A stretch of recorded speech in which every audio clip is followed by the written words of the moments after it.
Bagaimana cara kita menyikapi teman yang selalu menggempar-gemparkan khilafah? Tanya ke dia, emang para nabi dulu tujuan dakwahnya khilafah ya? Nabi Nuh 950 tahun berdakwah dapat khilafah enggak?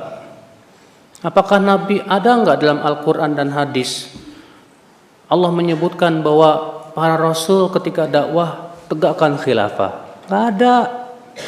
Yang ada dalam Al-Quran sudah saya sebutkan kemarin dalam surat An-Nur ayat 55. Bahwa khilafah itu janji Allah bagi suatu negeri yang mentauhidkan Allah dan menjauhi apa? Kesyirikan. Jadi itu hadiah dari Allah, janji yang siapapun yang melakukan syaratnya akan terpenuhi. Ya. Maka khilafah bukan tujuan dakwah kita. Rasulullah SAW ketika berdakwah di kota Mekah, apa pernah kita dapat riwayat Rasulullah SAW yang selalu digempar-gemborkan tegakkan khilafah? Tidak ada. Bahkan ketika Rasulullah hijrah kota Madinah, apakah yang pertama kali menegakkan khilafah atau bangun masjid? Bangun masjid dulu. Ya akhi, ya. Banyak orang gulu berlebihan dalam masalah khilafah itu. Ya, jangan khilafah jadikan tujuan dalam dakwah. Tujuan dalam dakwah itu mengikuti dakwah para nabi dan rasul. Apa itu? Tauhid. Supaya manusia mentauhidkan Allah, menjauhkan apa? Kesyirikan. Dan ini memang jalannya terjal sekali, Pak. Berdakwah kepada tauhid itu berat sekali. Kenapa? Karena kita harus menghadapi orang-orang yang doyan kesyirikan dari sebagian kaum muslimin maupun di luar Islam. Ya. Karena orang yang mendakwahkan kepada tauhid, konsekuensinya apa? Berlepas diri dari semua yang disembah selain Allah. Berlepas diri dari setiap yang menyembah selain Allah. Tentu banyak orang akan marah dengan ini, Pak. Iblis pun akan marah, bala tentara iblis pun akan marah.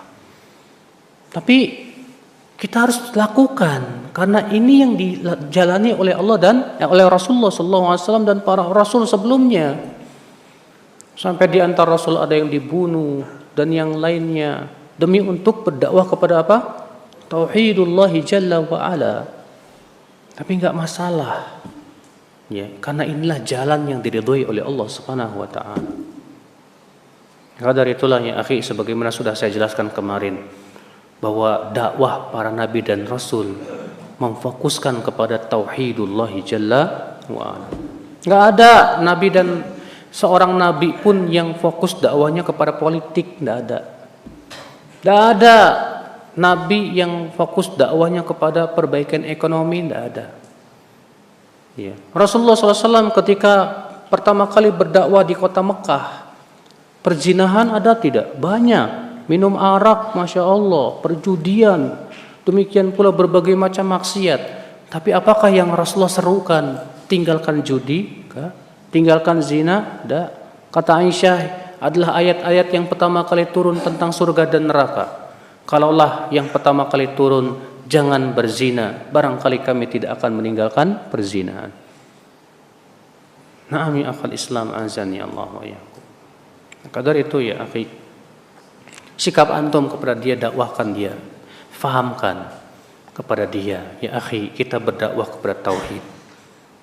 Khilafah itu janji Allah bagi mereka yang merealisasikan apa? Tauhid. Kalau ternyata Allah berikan kekhilafan, alhamdulillah. Kalau enggak juga enggak masalah. Yang penting kita wafat di atas apa? Tauhid.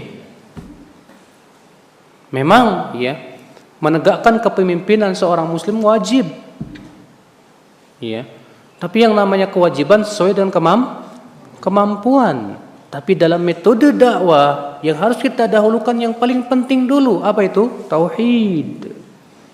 Kita berpikir bagaimana manusia wafat di atas tauhid. Ini mereka yang berdakwah kepada khilafah sampai detik ini nggak pernah berhasil, Pak. Bahkan dari pendirinya dulu Taqiyuddin An-Nabhani itu yang di Syam, apa berhasil mereka menegakkan khilafah? Enggak juga. Di semua negeri mereka menegakkan khilafah enggak juga. Sementara kesyirikan terus merajalela. kebid'ahan terus, ya menggeliat, kemaksiatan luar biasa.